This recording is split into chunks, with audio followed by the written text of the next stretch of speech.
Dr. Matt Fontaine with Potomac Physical Medicine. We're proud to be partnering with this year's 2018 Run Geek Run.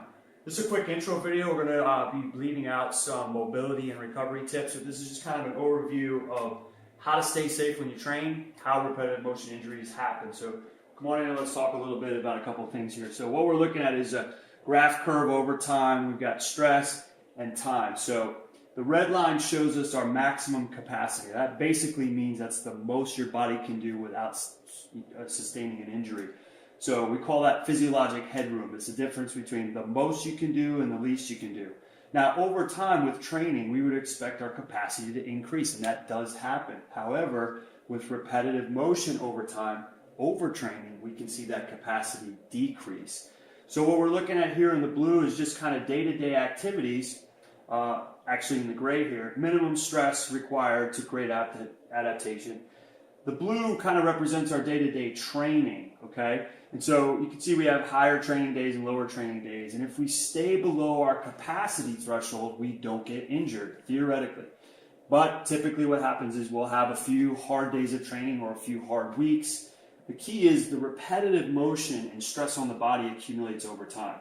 So if we have proper recovery before our next workout, our body adapts, we increase our capacity, and we don't get injured.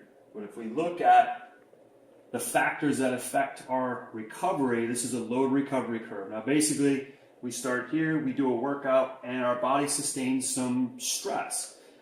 If I can recover up to here before my next run, workout, whatever, I've adapted, my capacity's increased, things like that. Several factors can affect recovery: genetics, nutrition, stress, rest, and sleep.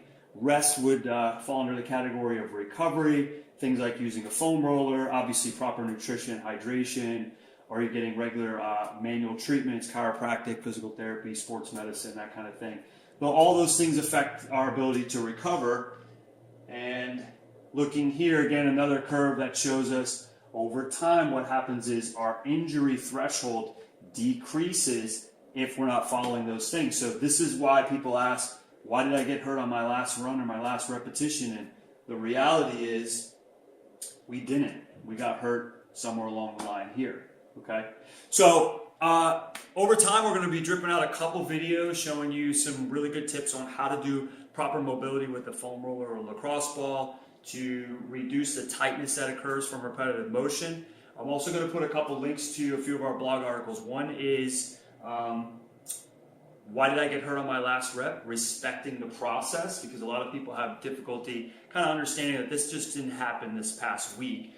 And the other one is learning how to exercise through injuries. Some good tips in there, and we'll have references to this below. So that's it for now. It's really fun being a part of the Run Geek Run, and we'll see you on the next video. Take care.